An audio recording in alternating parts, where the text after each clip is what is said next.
Welcome to Running for Real, a global community with a shared love and curiosity for running. Together we reconnect with the reasons why we love to run and discover ways it helps us become better people. Whether it's the quiet moments of a morning run while the rest of the world still sleeps, or befriending the strangers next to you at the start line of a race, we are here to connect with others who see running as the common thread that weaves our lives together. Come join me, Tina Muir, as I talk with people from all walks of life, united by a love of running. Hello, my friends. Welcome to episode 342 of the Running for Real podcast. Thank you for joining me today. I am excited that you are here and excited to welcome our guest today, who is going to give us lots of helpful information for us as runners that we have not yet covered in this podcast. So Corinna is an impact entrepreneur. She's a climate activist, a podcaster, and a mother, which is very important, of course, to mention. And when I said she is the podcast host, she is a podcast host of two podcasts, Nutrition Without Compromise, which actually I will be on next week. So you will get to hear that episode come out. And she has another show called Care More, Be Better, which I highly encourage you check that out as well. She also has a passion for omega-3s, and you're going to learn a lot about those today and why they are so important for runners. Why, when it comes to heart health, we aren't just exempt from worrying about this because we run. And especially those of us who are women, heart disease targets women, and it's something we need to think about. So we're going to talk about that today. We're also going to talk about lots of other elements of nutrition that I think you are going to enjoy. So let's get to this episode with Corinna. Thank you to Athletic Greens for sponsoring this episode of the Running for Real podcast. Now, I have been taking my AG1 for 3 or 4 years now, and AG1 by Athletic Greens is an essentialist nutrition company that has created a movement around simplifying our health routine. Now, it's not just for athletes, it's for life elites, for busy mums, dads, rookies, first-timers, and everyone in between. Now, it is all based around the fact that better nutrition is made a lot simpler. That means 75 vitamins, minerals, whole food sourced superfoods, probiotics, adaptogens are in one convenient daily serving. This special blend of ingredients helps your body's nutritional needs, supports gut health, immunity, energy, recovery, focus, and aging. What doesn't it do?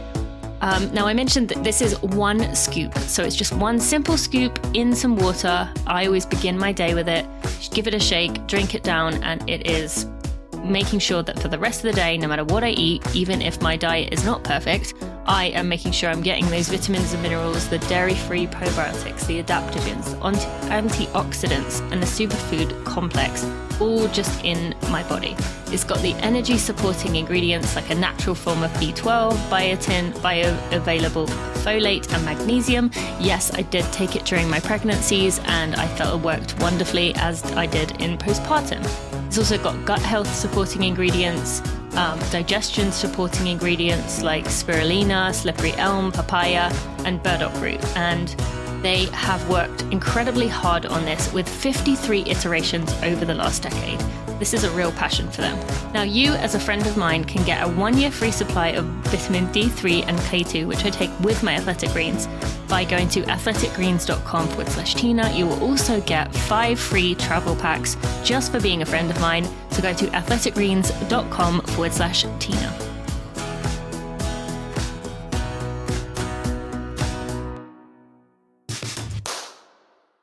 Corinna, I am so excited you are here on the podcast. Thank you for joining me today. I'm excited that you are here. It's great to be here. I've loved our connection so far, and it's been a while since I've talked about running, so this is exciting. Yes, this is fun. So wait, you said it's been a while since you talked about running, so it is something that comes up for you sometimes through your work, or is that like a passion thing that you talk about with people in your life? Well, I just think for me, running was a form of meditation. I was somebody who could never really slow my mind down or quiet myself enough when I was sitting still. And so for me, when I got past that 8-mile run moment, it suddenly became something that was meditative. People would talk about the runner's high and all of these things, but I never really felt that way about running. I just felt like I got peace, I got tranquility, I got quiet. And it was really something that helped me to, really work through the stresses of my life. I found myself looking forward to those runs in the forest and really letting myself go in nature. I was never somebody who ran with headphones or music. I would find it annoying. I looked at it as my way of communing with the environment. And it really just helped me in a way that I didn't anticipate. Did you register that Did you register that at the time that was what it was doing? Were you able to conceptualize that element of it, or is that in recent reflection? It was actually it came from two fronts. I'm connected to Dr. Joseph Maroon, who is a elite surgeon. He's a neurosurgeon, neuroscientist, and the team neurologist for the Pittsburgh Steelers, right? Mm-hmm. So pretty well known. And I'd collaborated with him for some time. He is an ultra athlete. He does, Kona every year, as a for instance, and he's over 80 now. So he's an Ironman triathlete many, many times over. And he's finishing first in his age rank now, but he kind of jokes that, I'm the oldest one, so it kind of makes sense, right? Yeah. He's finishing though, right? Yeah, impressive. It's impressive. And I had talked to him about meditation because he had this concept called Square One. He's actually written a book about it, where it's like you're balancing your work life and your spiritual life, your family life, and your work life, like everything together. And each line makes the edge of a square. And so I'd said, I have a really tough time with this whole concept of balance. I find it hard to get quiet. And so he had talked to me about flow meditation. And I can't pronounce the guy's name. It's like Mikhail, like long. I can give you the link for this, but okay. His written work is on flow meditation, and everything that he talked about was with repetition. And so I had this realization that when I was doing something simple like washing my horse or sorting through my worm bin or something like that, that like while I was tactily working at something that was repetitive, I could get really quiet and I could reset in a way that I didn't really understand otherwise. Sitting still and saying a mantra, transcendental meditation, none of that ever worked for me, even though I wanted it to. Mm-hmm. And so this kind of made sense as I started to explore running through first team and training fundraising for the Leukemia and Lymphoma Society, because I had a friend who had been diagnosed with cancer, and then later as a training captain, and kind of fell in love with the distance run.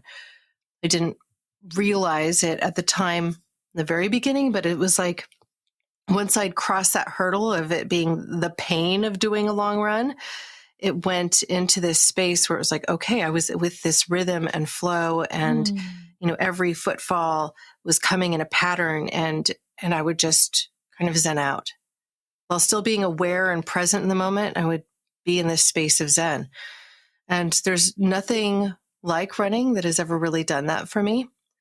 And so when people tell me that they have a hard time meditating, this is the thing I jump to.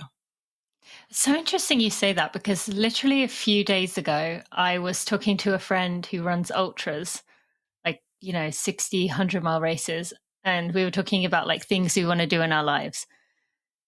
And I had said, someday I want to do one of those, what's the name for it? Vipassana, I think it's called, where it's like a 10-day silent meditation.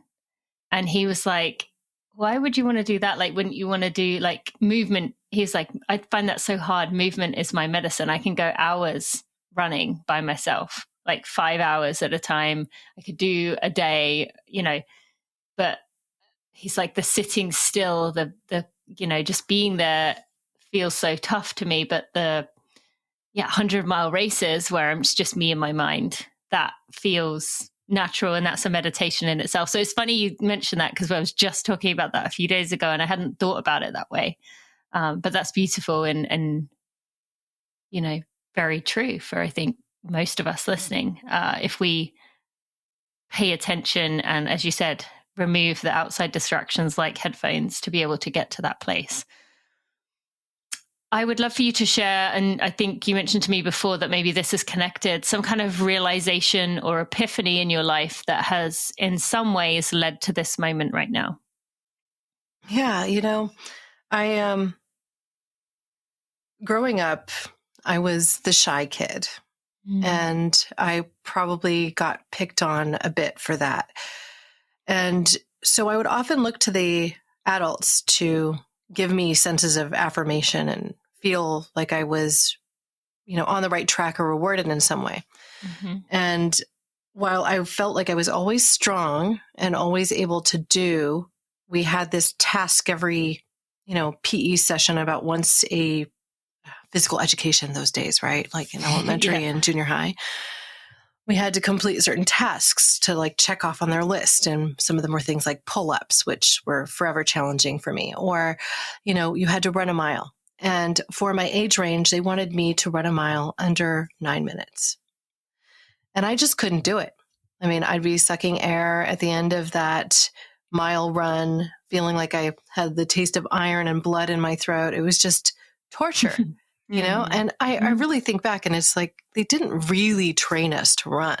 They just pointed us at the track and said, you're going to do this many laps and it's going to be this fast, and that's it.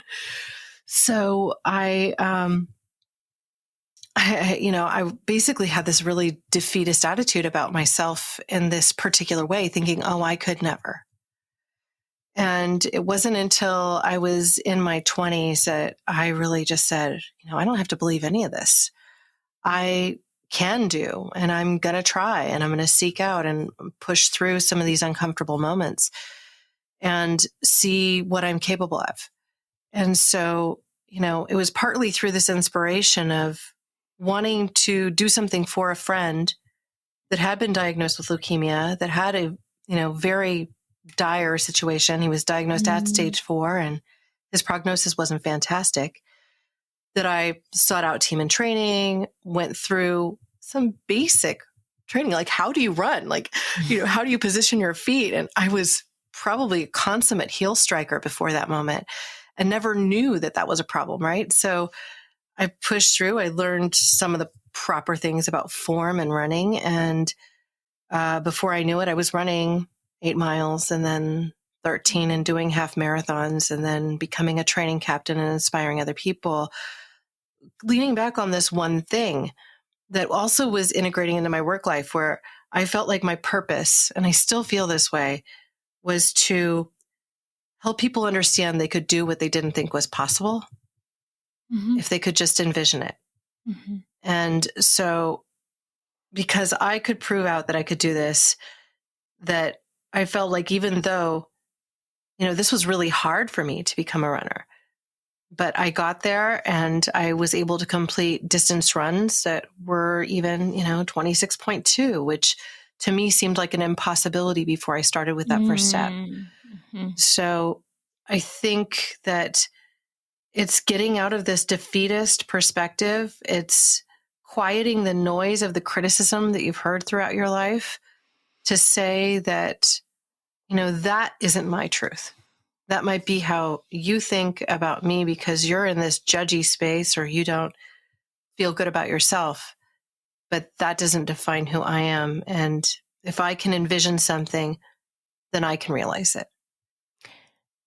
Were you aware of, you said about kind of being criticized for not being able to run that 9-minute mile and aware of what people were saying? Were you aware this whole time up to that point that was holding you back? Or was this something you had to unpack a little bit before you could realize like, that really was a defining moment for me. This has been holding me back. I think it's really challenging for a child to not believe the things that the people they look up to say about them. So when it's your parents or when it's your teachers or when it's your principal at the school or any of the adults who are automatically seen as stronger in your life, you kind of take it as it's just a fact almost. And at least that was how it was for me. Now, I mean, that takes unpacking. It takes realizing that people, adults, your parents, they're flawed. And sometimes people don't come to that realization until they're in their 30s. It's like maybe you don't ever realize it in a way. You think that in some way your parents are perfect, or these individuals that have led or had a position of power are somehow right. And so I think, again, that's letting go of the ideas that you have about yourself that weren't really your own, and getting centered in what you believe about yourself, and then saying, well, this is what I know to be true and what I want to be true, or what I seek. And that, I think that can change everything for you. I mean, at this point, I am sadly no longer a runner. I I can look back on the days fondly, but I have some physical ailments that get in the way, and namely what I call my trick ankle. My right ankle likes to sprain itself quite easily. And I love trail running. Running on the street is just not as fun for me. So now I'm in the hiking boots, and I got to tell you, running in hiking boots is not a thing. I think most people understand that. No. But I'll go on those distance, spiels, and think fondly back on the day that I was able to accomplish a 7-minute mile on a flat track, and say goodbye to that earlier imprinted moment where someone else told me I wasn't good enough. Thank you for sharing that. I would love if you would, for two different scenarios here. One, if someone maybe has a memory, we all have negative moments that kind of get lodged in your brain. I remember someone telling me once I was too big to run fast. And that always stuck in my brain, like as a moment of like someone telling me what I was and what I wasn't. So for someone who can like in this moment, as we've been talking, that moment has come up for them, and yet that they are aware that moment is holding them back, or the doubt in their mind when things get tough. Do you have any advice for what you would say to that person to, how to move past it, how to break free from that jail of that thought? Well, I was having a conversation about this with a friend of mine recently, where we talked about the things that we used to think were impossible, right? People as a group, all people used to think flight was impossible. We used to think that traveling under the sea and digging into the seafloor was impossible. And the reality is that when we construct a path, when we envision it, when we think about what we want the future to be, then we can actually build a plan to get there. Runners today are faster than they've ever been. And if you go back even 50 years, it's a completely different story.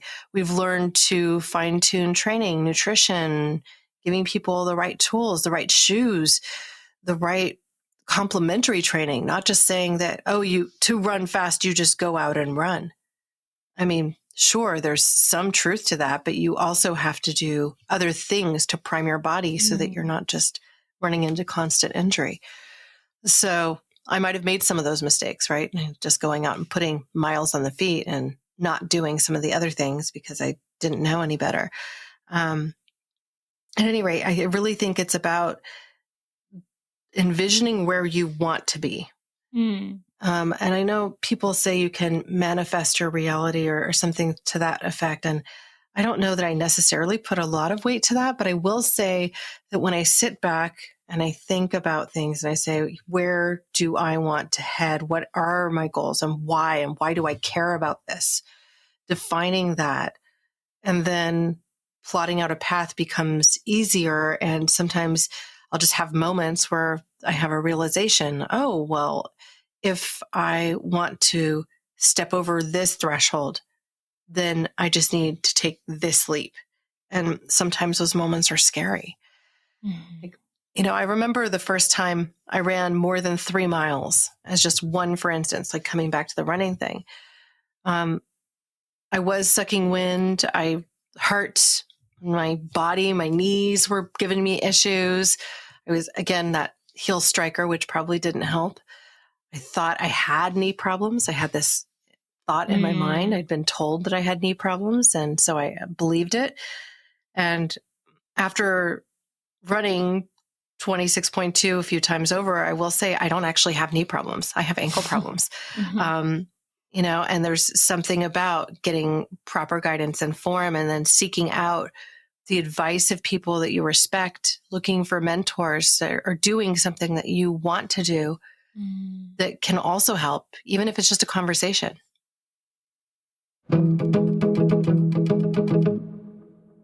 Thank you to Orlo for sponsoring this episode of the Running for Real podcast and for taking care of me. As a vegetarian, I will admit that my diet has been far from perfect when it comes to getting enough protein in, when it comes to taking care of my heart health and my brain health. As much as I thought it would be easy, it maybe hasn't been.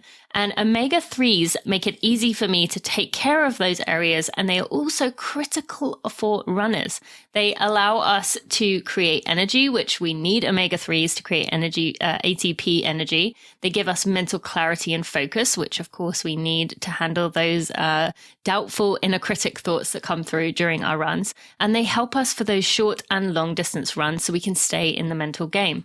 Now, omega-3s are critical for heart health, but as I mentioned, the other thing I love about Orlo is that they are the world's first carbon negative omega supplement, and they are putting back fish into the ocean just through using algae instead of using fish oils. So by working with algae, which is inherently sustainable, they are able to take care of making sure that there are more fish left in our oceans to keep climate change from becoming more of an issue.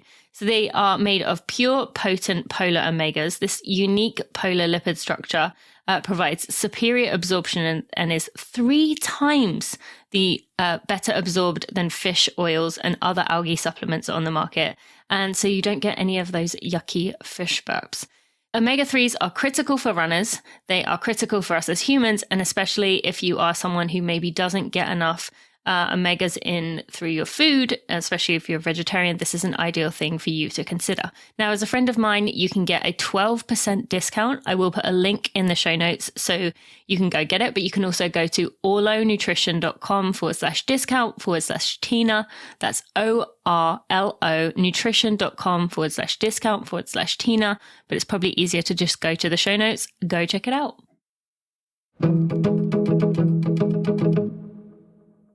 Yes, thank you. And I hope maybe this can be something of a reminder and that lesson for people in exactly that. So thank you for sharing. And then any thoughts on someone who doesn't know what that thought is? I mean, we all have those as well. I feel like over the recent years, I've been trying to dig in and figure out where a lot of the things that I want to work on come from. And it's hard to find it when you don't know, you can't pin on a moment that you think maybe was that. Anything you would say there? Oh gosh. Massage therapy is kind of incredible. Yeah. I have been on the table numerous times with massage and also with, I will say, acupuncture, where suddenly, and I don't necessarily even know what the thing was that triggered me, right? I become a bawling mess on the table and have cleared something out, or I just literally fall asleep into this deep relaxation. And so I think sometimes even when you're not aware of what you're working on, you're working through something. I mean, I might have had a vision kind of come through my mind as I was on the table getting a little acupuncture specifically in my feet or along my temples and things like that. And then suddenly felt like a release come over me. And I don't even know what specifically that was in those cases, but I do know I felt better after. And so I think, your memory is a tricky thing. It only really allows you to have visibility into certain moments. And while my memory might go back very young on certain aspects of my life, I find that I don't remember things that other people in my life remember that they were there for. So nothing's perfect. Yeah, so true. And it's, I think, something we're going to forever be trying to figure out within ourselves is unlocking those moments, unlocking those memories, and figuring out how they are affecting you in the day-to-day now. So thank you for sharing that. I want to move on to your professional career, which you have done a lot in sustainable and regenerative brands that challenge kind of what is normal or the way things have always been done. I would love to hear from you. Is that something that you always were interested in, environmentalism or sustainability, regeneration, or is that something that appeared later as you got more into this and got to know what these brands were doing? Well, I grew up on a hippie commune, so I was kind of born into the whole world of understanding where your food comes from and really being connected to the earth. I became a scuba diver in my early 20s and have traveled around the world and been under the ocean communing with sea life for a lot of my life. And so, that connection to nature and to our world, just the health of our spaces has always been something I've been hyper aware of. With that being said, I wasn't always super mindful of things like packaging and plastic waste because they were just so ubiquitous into everyday lives. And we didn't really see the problems of what was happening in our ocean until really the last 10 years. So, being in my middle 40s, I now have a deeper understanding of that. I've been diving our oceans in the Monterey Bay, on Hawaii, and off the coast of the Bahamas and different spots around the world for, most of my adult life now. And I've seen firsthand the changes in our waters. I have worked for the entirety of my career in the natural products industry, but for a good decade of that, I was working in fish oils, and I was telling a story to people that, fish oil was sustainable and that we were only taking fish from abundant waters where fish were flourishing. To then, was there any part of you that didn't feel right doing that, or was that what you wholeheartedly believed at the time? I know I did believe it in the beginning, but then I would start to, as a scuba diver, right? Yes. And as someone who leans into the sciences and likes to read about what's happening in our world, I had taken the team I worked with on an excursion to the Monterey Bay Aquarium Research Institute. And this is back in probably 2005, 2006 maybe, right? So good, almost 20 years ago at this point.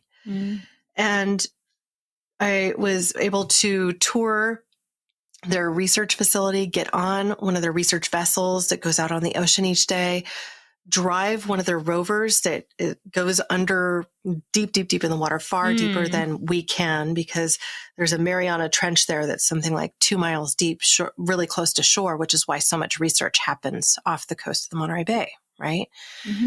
So they go out with this rover, and I'm able to drive the rover in the little pool. And I mean, it was really just an incredible experience. And then they bring us into the showroom that they have, which is essentially this beautiful building on Moss Landing. So you're looking out on the Monterey Bay with these giant bay windows, and then there's a projection screen and kind of a theater setup. All these shades come down so they make it dark. Researcher gets up and starts talking about some of the issues that we're seeing in our oceans and the changes in our waters, and that the acidity point is getting to the point where mollusks that's such a hard word. Yeah. aren't developing their shells in their, larval state. And so certain species of them are simply going extinct. Or that at this point, with the path that we're on, because our oceans are the largest carbon sink that we have, just the motion of the waves actually absorbs carbon into the water itself, that the acidity increases as their carbon load increases. And so absolutely, as the atmosphere continues to get more loaded with carbon dioxide, the oceans are more loaded with carbon dioxide, just the way they are with oxygen, right? It's the same mix. They get that in the ocean. And with every bit more of carbon they get a little more acidic and a little more acidic and a little more acidic. So those shells can't form and coral reefs die.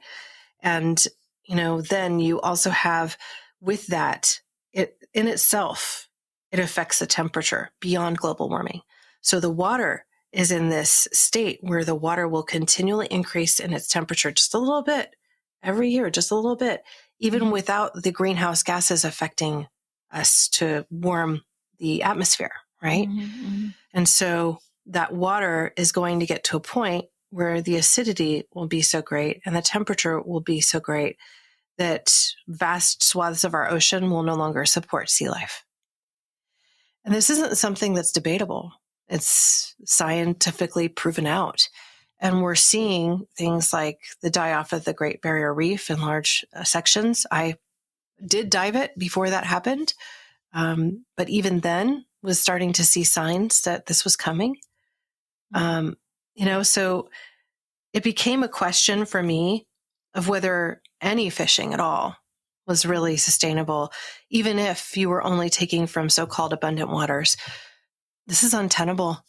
I mean, I've always been somebody who went to support animals. I mean, my first fundraising campaign as a kid, and when I actually went to try to get something on a ballot, was because I didn't like that they were using rhesus macaques for studies, at 9 years old. So as I guess I've always cared about these things, and it just got to the point for me where, I very rarely consume fish now.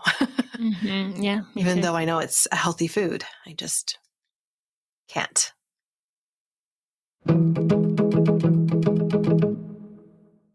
Thank you to Allbirds for sponsoring this episode of the Running for Real podcast. I am excited to be working with Allbirds again this year. And not only, by the way, is there small Allbirds, there is also small birds, which are for your kids. They do toddler sizes and kid sizes.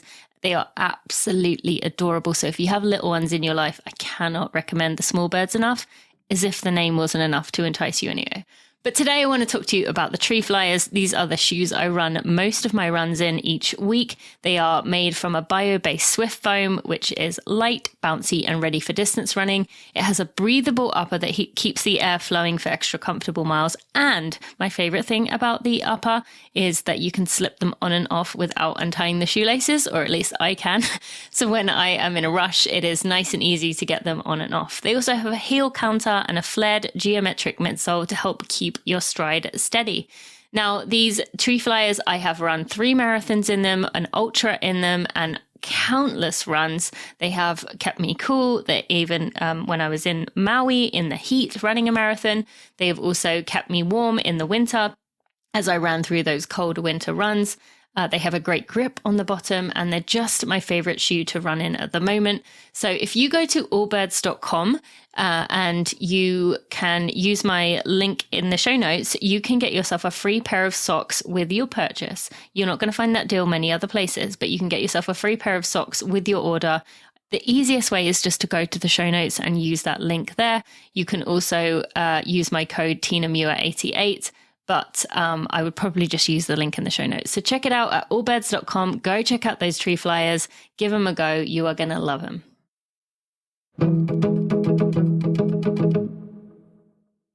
Let's transition then into the reason you and I are connected is through Orlo. You do work for Orlo, and one of the things that I love about what Orlo is doing is that what we've just been talking about there, Orlo omega-3s are made with algae. So tell us about that piece in terms of people, may have heard of algae kind of being helpful, especially if they are interested in climate activism. But I'd imagine a lot of people haven't heard, like, what is so sustainable about algae, and how are we not going to run into the same problem again as, like, saying, okay, well, fish can be sustainable when, as you mentioned, you kind of run out of space in our world. There isn't really sustainable fishing. So, yeah, tell us a little bit more about algae and why that's such a big difference to fish oils And then we'll talk about omega-3s and what they do for runners. Yeah. So, I mean, this is one of the things that was actually quite surprising. When I first started working in omega-3s, I was working to essentially help people understand that they didn't necessarily want to go to flax oil for EPA and DHA because flax oil doesn't have EPA and DHA, right? And your body has to make EPA and DHA from something like alpha linolenic acid to get to EPA and DHA. Let's pause there for someone who doesn't know what those two things are. Tell us about that. Yeah. So if you are looking for omega-3s, generally speaking, the reason that you're seeking them out is that omega-3s are consuming more omega-3s than omega-6s or getting to more of a balance can essentially help to balance your inflammatory systems so that your body can return to homeostasis after an inflammatory event. A certain amount of inflammation is required for proper functioning of every cell in your body. But these two things can fall out of whack. And so you heard for a long time about omega-3s for things like inflammation or for things like heart health. But 20 years ago, people just automatically went to flax oil for that. And flax oil is a terrestrial-based omega-3 source, but it's in the alpha linolenic form, which is a precursor to EPA and DHA. So think of it like beta carotene to vitamin A. It's the same sort of thing, right? Okay. Your body actually has to use delta 5 and delta 6 desaturases to break down the alpha linolenic acid into EPA and DHA. And because the fact that your body also competes for these specific enzymes to break down omega-6 fats into their downstream metabolites as well, if you're consuming a lot more omega-6 than omega-3, which most people are, it essentially clogs it up. The system doesn't work efficiently for the omega-3, and you don't get the EPA and DHA that your body needs to thrive. And so you end up maybe consuming you'd have to consume 16 times more flaxseed or flax oil in order to get the EPA and DHA you would need. And also at the same time, ensure that you're not getting a lot of omega-6s, that you have zero trans fats in your system because trans fats stop the activity of these enzymes. Trans fats are labeled as partially or fully hydrogenated oils. So let's see that on labels. Yeah. And here's the thing that's really troubling about this too, because a lot of vegetarians, they can take this approach and say, oh, well, I'm consuming all the right things. I'm eating a balanced diet. I'm eating things like walnuts and chia seeds. I'm making my chia seed pudding and I'm eating walnuts and I use flax oil in my salads instead of all this other stuff. So I'm getting plenty of omega-3s, right? But then they eat some crackers and the crackers say on them, 0 grams trans fats in the nutrition facts panel. But then if you read the ingredients, you'll see that it says, partially or fully hydrogenated soybean oil, canola oil, palm kernel oil, etc. Even peanut butter on the shelf, right? And they get away with this because if it's below a certain threshold per serving, and how many people eat a serving? I mean, we could get into a whole discussion on this, right? If it's below a certain threshold, they can still say 0 grams. And so I want to just pause for a minute on trans fats because this is so critically important that people understand this. We created trans fats back in the day when we were looking to make more shelf-stable food, right? So it's created by taking an omega-6 oil, or any oil. You could make any oil into a trans fat, really. Bubbling hydrogen molecules through it under intensely high heat while also exposing it to chemical compounds that are also found in Drano to clear your drains, right? So just gross. Now, what this does is it moves it into a more saturated state. Saturated fats are soluble, they're fully saturated. So all of the endpoints are taken up by a carbon molecule, right? And this ensures that a fat is more stable because it's less likely to develop free radicals. It's less likely to, kind of break down and go bad quickly, right? They also tend to be solid or more solid at room temperature. They might be kind of thicker, like a margarine, right? Margarine is a trans fat. shortening is a trans fat. And so when you consume these things, which by the way are only one chemical compound away from being plastic, like they're essentially a consumable plastic, your body will use these like they would fats because you don't necessarily distinguish it from a fat. It is a fat, right?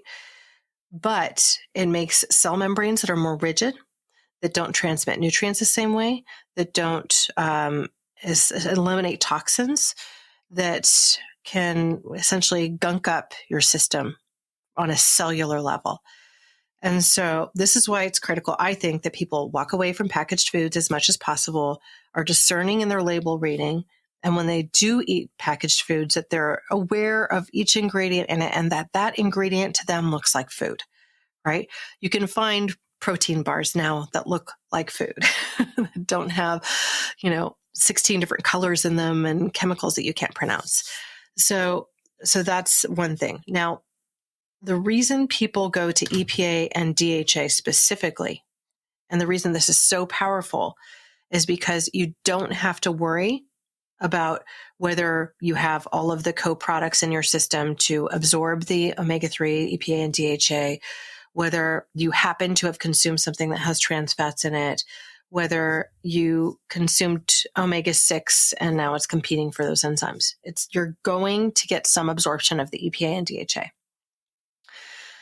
But just like we created a fat with trans fats, we also created another fat in distilling fish oils. We created ethyl esters. And the reason that fish oils have to be distilled the way they do is because you have to eliminate environmental toxins, right? You have to ensure that you're creating a concentration because, generally speaking, they're trying to get to a higher potency EPA and DHA. And this is partly because they're less absorbable in your body than something like a polar lipid. So what is different in the world of algae is that, and this is kind of the long answer to your question, what's different in the world of algae is that you can control the growing conditions for algae. You can grow algae via fermentation, or you can grow it photosynthetically. At Orlo, we're growing our algae photosynthetically. So that means we're using today's energy to create something that's great, as opposed to using sugars to ferment, right? So we don't have to go through the same kind of invasive distillation. And while most algae that's grown via fermentation is actually distilled in a very similar way to fish oil to concentrate it and get higher levels of DHA and EPA and things along these lines, we're growing algae photosynthetically in a controlled, tightly monitored situation. So we feed it only the nutrients it needs, only the light it needs, and give it conditions in which it can thrive. So we can get a product in that first stage that is more potent, that has levels of polar lipids, which are really admirable, and levels of EPA, omega-3, which are also very admirable, so that we can create a finished good that is, more concentrated via elimination of water than anything else, so that we're retaining the polar lipid structure, we're retaining some of the phytonutrients that are in that algae, the proteins, et cetera, so that we can essentially give people something much closer to food than they would be receiving taking a standard fish oil capsule. So this creates something that is up to 3 times more absorbable than a fish oil product or other algae oil that's in the same form as the fish oil, whether it be triglyceride or ethyl ester. And we can get to a space then where we are cutting out that middle fish. We're going straight to algae. We're giving you all the nutrients you need from that omega-3, the EPA and the DHA in the highly bioavailable polar lipid form, which also means there's no burp back. You don't taste the fish. And there's scientific reasons for this. Like, you can take a fish oil that's even very fresh and take a capsule of it with a coffee in the morning, and you're going to get some burp back, whether or not it's fishy. What is that like? It's actually an aldehyde byproduct. So just as you're digesting it, The oil, if you think about, pouring some fish oil or any oil into a glass of water, it's going to rest on the top, right? Well, it will somewhat rest on the top of your gastric juices. And as your stomach acids churn and get things moving, then it starts to create these, gaseous effect. And so that's the burp. And if it's rancid oil, it's going to taste super fishy. If it's a fresh oil, fish is fish. You're probably going to taste a little fish, but it's, might be flavored. So it might be like a lemon fish or an orange fish or whatever. But you'll have a little burp back. And with something in the polar lipid form, because it's in the form that your cells actually use, you don't get that aldehyde byproduct. Yes, I can confirm that myself. I've never had any kind of taste in my mouth anytime after taking Ordo. You don't get that nasty burp back. And so it gets into your system really easily. There's also some budding research showing that depending on your genome type, you may have more of a difficulty absorbing the omega-3s from fish or plant sources, specifically those of the ApoE4 genome type. I happen to have one representation of ApoE4, which is more affiliated with Alzheimer's, degenerative disease of the brain, dementia, et cetera, right? Also heart disease and some other things, which are really lovely too. But some people have two representations. 15% of the population, 15% of all people have at least one representation of ApoE4. And so polar lipids seem uniquely able to get into the tissues you need much more quickly. This means that they can get to work. This means that people realize a benefit more quickly, and they're more likely to continue taking the supplement so that they can continue to benefit their health. Thank you for explaining that. For someone listening who thinks, okay, well, omega-3s are good for heart health and brain health, but I'm doing that. I'm running every day. I'm taking care of my body. What would you say there?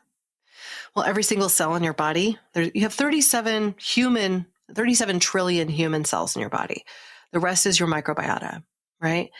So about half of the cells that are in your body are your own, and the other half are made up of your microbiome, which we're still learning a lot about, right? Omega-3s specifically reduce your body's likelihood of developing inflammatory issues. And EPA and DHA are utilized in every cell in your body. Half of the fat in your brain and eyes are comprised specifically of DHA. And so if we're not feeding our bodies the building blocks to make healthy eyes and healthy brains, then long term, we are going to have health disruption events. And so whether you could be working out a lot, eating all the right foods, but not getting enough EPA and DHA, and consuming things like salad dressings and baked goods, all of which have a fair amount of omega-6 in them and almost no omega-3, then your body's just going to build cells out of those omega-6s. And the omega-6s, they stimulate the inflammatory pathways, leukotrienes, prostaglandins, and cytokines, which we've learned a bit about during this pandemic, right? And so you essentially can be perfectly fit on the outside, but be incredibly deficient in omega-3s. We find too that most vegans are really deficient in omega-3s, vegans and vegetarians alike. And this is part and parcel because they don't consume certain foods, but also because if they are eating omega-3s, they're almost always coupled with a fair amount of omega-6. And so you aren't necessarily going to get enough building blocks to build that in. Thank you for that. That's helpful and good to know, and especially as a vegetarian. I mean, I'm taking Ordo, so I'm good now. But definitely, I'm sure in the past I was not. What about for recovery from running? You mentioned about the kind of anti-inflammatory benefits. How does it help runners with their training? Well, it's actually quite simple. If you start to think about the fact that EPA and DHA are used in every cell in your body, they're also involved in the production of ATP energy. And so if you are going to build healthy energy, then this is something that you need. After something like a very long distance run, a good deal of your body is essentially in an inflammatory state. And so you need to have the building blocks present to help to quash that flame, so to speak. So it's healthy, again, to ensure that you're consuming omega-3s before, during, after. I mean, not to say you're stopping in the middle of a run, but like, if you're going through a training situation, you have to think about the fact that you're using omega-3s today that you put into your body over the past few months. And so there's something that you need to have in a continual way as a fat soluble nutrient. They also help to deliver fat soluble nutrients to your cells. And if you think about those would be like things like vitamin D, CoQ10, vitamin A. All of these things are required for a healthy working system. And so getting enough of them is absolutely critical throughout any training season. And it's not like it's a today thing and not tomorrow. I mean, I would say if you've never consumed omega-3s as a supplement, I would always tell people get started and perhaps consider doubling up your dose for the first week or two. Just take them a couple times a day as opposed to once a day, because you will see a difference more rapidly. And when you notice a difference, you're going to remember to take it. And one of the How things... would someone notice it? Like, what would they feel that was different? Okay. So I just had, for instance, a friend of mine who actually cleans my house every couple of weeks comes here and takes care of business that I don't want to. She hadn't consumed omega-3s for a very long time. She actually asked me about the Orlo product because she was, cleaning my office here. And I'm just like, well, let me just give you some, right? So she asks me, what am I supposed to feel? I know when anybody asks me this, it's because they're noticing something, right? And so I'm just like, well, I don't know. Tell me what you're experiencing. And she's like, well, my vision seems clearer.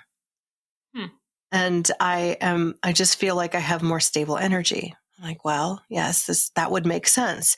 Or people who have had like this kind of undiagnosed brain fog for a while. Like, where did I put my keys, or my glasses are on top of my head and I'm running around the house looking for them when I suddenly look in the mirror and there they are, right? These sorts of things just start to fade into the background because you have given your body what it needs for all the neurons and the dendrites to work well. One of our earliest testimonials came from a man who lives in Arizona. And he says, my partner's an optometrist. He keeps telling me I need to take omega-3s. I have tried fish oils and they never really worked for me. But I started taking your product, and on day 3, I noticed that my eyes didn't hurt. They weren't scratchy. Day 3. Wow. And so, I know that's early. That is not typical. What I suspect is he probably has the ApoE4 genome type, and this isn't something you would know unless you took a 23andMe test and happened to look at the results.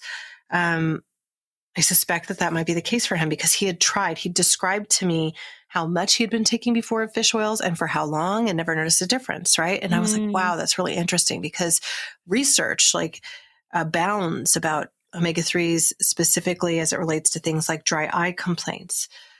But, people in Arizona and in these dry climates, almost everyone there will say that they suffer from dry eyes at least part of the year. And so, you can do something like consume an omega-3 in this polar lipid form and expect to see some changes in that way. I personally notice most if I forget to take it. And, I'm someone... Even just one day, or like even just one day. And that's me. And so, I have been consuming omega-3s for the better part of 20 years now. I know I have a fair amount of them in my system. Yeah, sure. I have taken the blood spot test put out there by OmegaQuant. So you can actually check where you are on the range. And I tend to be like 7-8%. Like, I'm doing pretty good. That means that my cellular membranes, my tissues, are made up of roughly 8% omega-3. Most people in the United States have less than 4. And so ideal range is 8 and above. 8 is, honestly solid. But most people who might be suffering from minor insufficiency are in like that 6 to 8 space, but truly deficient, is well below that. And we see that vegetarians and vegans are almost always tested when they do not supplement as being deficient. Yeah, and now I've been taking Orlo for probably 2 months now. I'm going to be interested to see, having been a vegetarian at some point.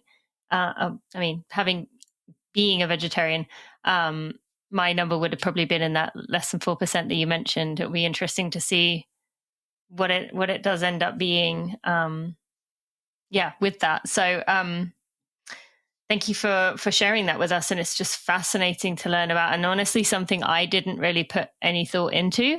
But now, I mean, brain health and heart health can't really get much more important than that within our bodies. So yeah, I just wrote an article about heart health, just referring to it as it's like it's the supercharger of our system, because it is literally at the center of our bodies. It pumps the blood that delivers all the nutrients, and if our blood isn't healthy, if our arteries aren't healthy, if our heart itself isn't healthy, then we can't actually get the nutrients we need where they need to go.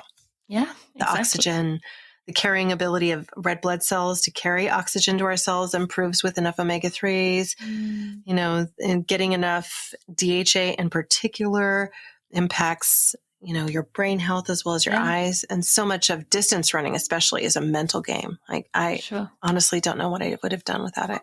Absolutely. Well, thank you for sharing that helpful information with us today. And I encourage people, go, there's a link in the show notes, go get yourself some Orlo, and you will get a 12% discount by going and using that link. I want to wrap up here with just hearing you also, in addition to the work that you do, host 2, not 1, but 2 different podcasts. So maybe you can tell us a little bit about that if people have really enjoyed diving in today. Yeah. So the first podcast that I launched is called Care More, Be Better. It's focused on social impact and sustainability. And so I feature a lot of stories that relate to that. But I really look at Nutrition Without Compromise, the show that I host on behalf of Orlo Nutrition, as being this kind of perfect marriage of my passion for sustainability and for healthy food and nutrition. So that show in particular is kind of that perfect marriage. So if you're curious to learn more about nutrition and health, I interview some really critical thought leaders, doctors, medical professionals, also nutritionists and scientists about their research as it pertains to health and nutrition, with the entire ethos of that show being really focused on nutrition and health without compromising your morals, your ethics, and planet Earth. Like, we're all on this orb traveling through space together, and we need to protect ourselves. So absolutely, couldn't agree more. And I'm in there with you of believing in the importance of that. So thank you so much for sharing with us today, for a little bit about your journey and getting to know you and educating us. I really appreciate all that you are doing, and look forward to connecting again soon. Thank you. Thank you. The Running for Real podcast and everything we do here at Running for Real would not be possible if it wasn't for the Running for Real team. While I am the person who you hear from most often and maybe the face of the brand, the rest of our team are such critical pieces of what we do, and without them, I think I'd just be running around in circles with ideas. So I want to take a moment to thank our team. To Jeremy Nessel, who's been with me since the very beginning, Kat McKay, Sally Pontarelli, Kelsey Wang, Sandy Gutierrez, Louise Murphy, Andrew Basola, Alexandria Will, and Maria Vargas. Thank you to each and every one of you for all that you give to Running for Real and our community. I appreciate you, and I'm so thankful for having you as a part of the team. Thank you so much for listening today. I hope you enjoyed that episode and learned a lot. I sure did. You should go check out Corinna's podcast, Nutrition Without Compromise, and Care More, Be Better.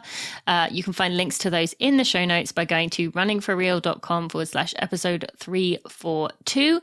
You can also check out the links in our show notes to our sponsors for today. Orlo, yes, was one of those. You can get a 12% discount by going to that link. Also to Allbirds, who there's another link in the show notes to go get that free free pair of socks with your order, and 2 Athletic Greens to get that 1-year free supply of vitamin D3 K2. So go to the show notes at runningforreal.com/episode 342. You can join us for a together run on Monday, and I cannot wait to see you next Friday for a regular episode.